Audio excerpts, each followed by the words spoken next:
রাজ্যে ক্ষমতায় এসেছে বিজেপি, মুখ্যমন্ত্রী হয়েছেন শুভেন্দু অধিকারী। আর রাজ্যের এই রাজনৈতিক পালাবদলের পরই বাংলাদেশের জিহাদিরা চাপে পড়ে গিয়েছেন বলে মনে করছেন অনেকে। তবে এবার উঠে আসছে এমন এক খবর যা রীতিমতো শোরগোল ফেলে দিয়েছে। 2024 সালের 5ই আগস্টের পর থেকে বাংলাদেশে বিভিন্ন মাজারে ক্রমাগত হামলা হয়ে আসছে। ইসলামী কট্টরপন্থীরা বিভিন্ন অজুহাতে সেই সব হামলা চালিয়েছে বলে অভিযোগ ওঠে। সম্প্রতি ঢাকার মিরপুরে শাহ আলী মাজারেও হামলা হয়েছিল।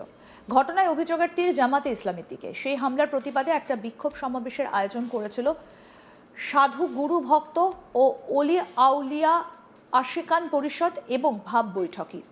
সেখানে বক্তব্য রাখেন বাংলাদেশি কবি ও চিন্তক ফরহাদ মাজহার। তার বক্তব্য রাখার সময় তিনি দাবি করলেন শুভেন্দু অধিকারীর নির্দেশে নাকি ওই হামলা চালানো হয়েছে। ফরহাদ মাজার বলেন, বাংলাদেশের যে মাজার ভাঙা হয়েছে তা শুভেন্দু অধিকারীর নির্দেশে করা হয়েছে। যখন আমরা 5ই আগস্টের গণ অভ্যুত্থান করেছিলাম তখন শুভেন্দু অধিকারী এই দেশে ঢোকার জন্য সীমান্তে এসেছিল। কি বললেন ফরহাদ মাজহার, শুনবো। যারা মাজার ভাঙছেন আপনারা শুভেন্দু অধিকারীর নির্দেশে মাজার ভেঙেছেন। শুভেন্দু অধিকারী এই দেশে ঢোকার জন্য লোকজন নিয়ে সীমান্তে এসেছিল। 50 বছরের জন্য পাগলামি করতেছেন একটা রাষ্ট্র গঠনের জন্য। একটা রাষ্ট্র, যে রাষ্ট্রে এখানে ঢুকলে এই যে বাচ্চা বাচ্চা ছেলেরা খাওয়া নাই দাওয়া নাই, একটু আগে কি সুন্দর গল্প করছেন মঞ্জু, যে তার যে অধিকার সে অধিকার রাষ্ট্র দিতে পারতেছে না। এই একটা রাষ্ট্র গঠনের জন্য লড়াই করতেছি আমরা।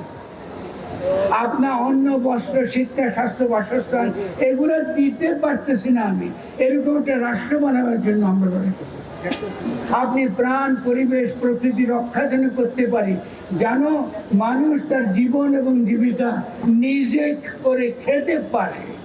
তোমার কাছে চাচ্ছি না, রাষ্ট্রের কাছে চাচ্ছি না, আমি করে খেতে চাই, কিন্তু আমার করে খাবার ব্যবস্থাটা নষ্ট করিও না, লুটপাট করিও না, এমন আইন করিও না যাতে আমার জীবন রক্ষাটা কঠিন হয়ে পড়ে। এরকম একটা রাষ্ট্র ব্যবস্থা করার জন্য আমরা লড়াই করছি।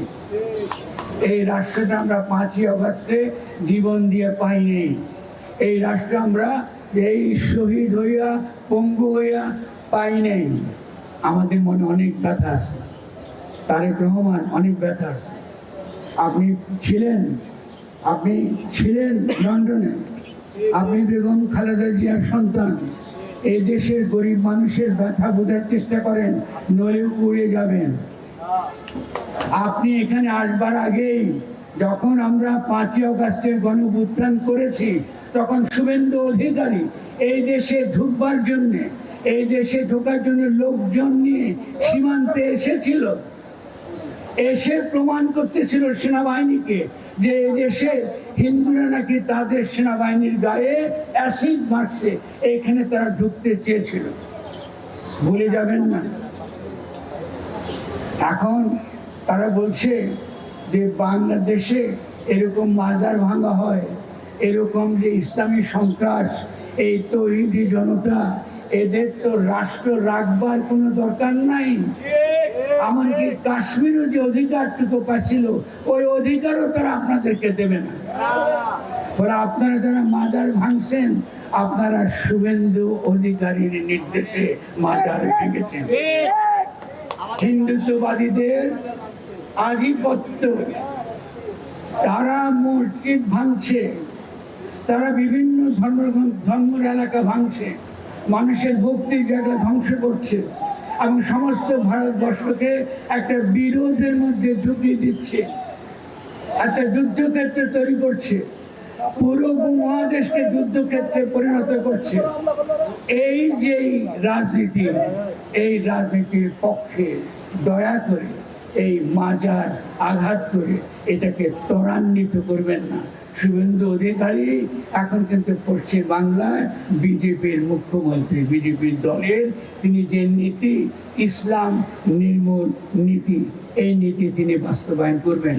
ফলে ইসলামের সত্যিকারের যে জায়গা, আমাদের রসুলকে আমরা বলি তিনি রহমাতুল্লাহ আলামিন, সারা দুনিয়ার জন্য তিনি রহমত। ওখানে হিন্দু, মুসলমান, বৌদ্ধ, খ্রিস্টান নাই, আস্তিক নাস্তিক ভেদ নাই, পশু পাখি মানুষের ভেদ নাই, জন্তু জানোয়ার আমার জীবের মধ্যে কোনো ভেদ নাই। সকলের জন্য তিনি রহমত, সকলের জন্য তিনি রহমত বলে তিনি রহমতুল্লাহ। মাজার রহমতুল্লাহর জায়গা, এটা তার ক্ষেত্র, এখানে আঘাত করবেন না, নবীকে আঘাত করবেন না। শুনলেন তো ফরহাদ মাজহারের বক্তব্য। এদিকে তিনি মুখ্যমন্ত্রী হবার পর থেকে বাংলাদেশে জিহাদিদের যে চাপ বেড়ে গিয়েছে সেই কথা কার্যত খোদ শুভেন্দু অধিকারীর মুখেও শোনা গিয়েছে। তিনি বলছেন শুভেন্দু মুখ্যমন্ত্রী হবার পর থেকে বাংলাদেশে জামাতিদের চিরবিরানি অনেক বেশি হয়ে গিয়েছে। কি বলেছিলেন শুভেন্দু অধিকারী, আসুন সেটা শোনাই এবার। আরে এখানকার তৃণমূল, সিপিএম, কংগ্রেস যত না চিড়বিড়ানি করছে, শুভেন্দু মুখ্যমন্ত্রী হওয়ার পরে বাংলাদেশের জামাতিদের চিড়বিড়ানি অনেক বেশি হয়ে যাচ্ছে। अरे मैं डरने वाला आदमी नहीं हूं, झुकने वाला आदमी नहीं हूं, डराने का काम करने का कोई जरूरत नहीं है। भाजपा ने जो कमिटमेंट दिया वो पूरा करने का काम भाजपा का चीफ मिनिस्टर करेगा करेगा करेगा। রাজ্যে ক্ষমতা এসেছে বিজেপি, মুখ্যমন্ত্রী হয়েছেন শুভেন্দু অধিকারী, আর রাজ্যের এই রাজনৈতিক পালাবদলের পরই বাংলাদেশের জিহাদিরা চাপে পড়ে গিয়েছেন বলে মনে করছেন অনেকে।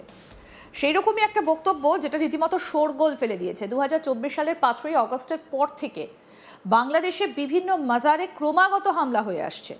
ইসলামী কট্টরপন্থীরাই বিভিন্ন অজুহাতে সেই সব হামলা চালিয়েছে বলে অতি সম্প্রতি অভিযোগ ওঠে। সম্প্রতি ঢাকার মিরপুরে শাহ আলী মাজারেও হামলা হয়েছিল। ঘটনায় অভিযোগের তীর জামাতে ইসলামের দিকে। সেই হামলার প্রতিবাদে একটা বিক্ষোভ সমাবেশের আয়োজন করেছিল সাধু গুরু ভক্ত ও অলি আউলিয়া আশেকান পরিষদ এবং ভাব বৈঠকি। সেখানে বক্তব্য রাখেন বাংলাদেশি কবি ও চিন্তক ফরহাদ মাজহার। আর বক্তব্য রাখার সময় তিনি দাবি করলেন শুভেন্দু অধিকারীর নির্দেশে নাকি ওই হামলা চালানো হয়েছে। ফরহাদ মাজহার বলেন বাংলাদেশের যে মাজার ভাঙা হয়েছে তা শুভেন্দু অধিকারীর নির্দেশে করা হয়েছে। যখন আমরা 5ই আগস্টের গণ অভ্যুত্থান করেছিলাম তখন শুভেন্দু অধিকারী এই দেশে ঢোকার জন্য সীমান্তে এসেছিল। কি বলেছেন ফরহাদ মাজহার, আসুন শোনাই আপনাদের। ওরা আপনারা যারা মাজার ভাঙছেন, আপনারা শুভেন্দু অধিকারীর নির্দেশে মাজার ভেঙেছেন। শুভেন্দু অধিকারী এই দেশে ঢোকার জন্য লোকজন নিয়ে সীমান্তে এসেছিল। 50 বছরের জন্য পাগলামি করতেছেন একটা রাষ্ট্র গঠনের জন্য। একটা রাষ্ট্র, যে রাষ্ট্রে এখানে ঢুকলে এই যে বাচ্চা বাচ্চা ছেলেরা খাওয়া নাই দাওয়া নাই, একটু আগে কি সুন্দর গল্প করছেন মঞ্জু, যে তার যে অধিকার সে অধিকার রাষ্ট্র দিতে পারতেছে না। এই একটা রাষ্ট্র গঠনের জন্য লড়াই করতেছি আমরা। আপনার অন্ন, বস্ত্র, শিক্ষা, স্বাস্থ্য, বাসস্থান এগুলো দিতে পারতেছি না আমি। এরকম একটা রাষ্ট্র বানাবার জন্য আমরা লড়াই করতেছি। আরও আপডেট পেতে দেখতে থাকুন আজ তাক বাংলা, সাবস্ক্রাইব করুন।